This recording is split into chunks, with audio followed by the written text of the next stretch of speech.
এই দেখো বন্ধুরা আমার কাছে লাভ জেলি, এই দেখো বন্ধুরা আমার কাছে স্টার জেলি, এই দেখো বন্ধুরা আমার কাছে একটা খেলনা মুখোশ জেলি। আরে গরিবের বাচ্চা, তুই কোনোদিন জেলি দেখেছিস? তোর অকাত আছে এই জেলি বানানো?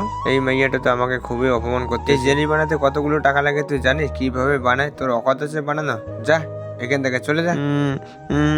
বন্ধুরা ওই মাইয়াটা আমাকে যেভাবে অপমান করলো এর তো আমি বদলা নিবই। তোমরা প্লিজ সবাই আমাকে সাপোর্ট করো। আমি তোমাদেরকে কথা দিলাম জেলি বানিয়ে দেখাবো। এই যে বন্ধুরা প্রথমে একটা গামলা নিয়ে পানি ঢেলে দিলাম, এখন গামলাটিকে হিটারের উপর বসিয়ে দিই। এখন বন্ধুরা জেলির রং ঢেলে দিলাম, এখন বন্ধুরা জেলি পাউডার ঢেলে দিলাম। বন্ধুরা নাড়াচাড়া করে দিতে দিতে একটু গরম করে নিব। গাইস ফাইনালি কিন্তু আমাদের জেলি কিন্তু রেডি। বুড়ি তুই যে এত কষ্ট করে ভিডিও বানাচ্ছিস, তোর ভিডিওটাকে লাইক সাবস্ক্রাইব করে দিবি না, বুঝলি তো? তোমার মতো অহংকারী সবাই নয়, বুঝলি তো? পৃথিবীতে এখনো অনেক ভালো মানুষ রয়েছে, ওরা আমার ভিডিওতে লাইক সাবস্ক্রাইব করে দিবে। হ্যাঁ, যারা মাকে ভালোবাসেন তারা কমেন্টে মা লিখতে ভুলবেন না। মজাদার ভিডিও দেখার জন্য দ্বিতীয় চ্যানেলটি এক্ষুনি সাবস্ক্রাইব করে রাখুন, পাশে থাকা বেলটি বাজিয়ে দিন। বন্ধুরা সবার আগে ভিডিও দেখো। বন্ধুরা তোমাদের সাপোর্টে কিন্তু আমি খেলনা জেলি মুখোশ বানিয়েছি। কেমন হয়েছে কমেন্টে জানিয়ে দিও।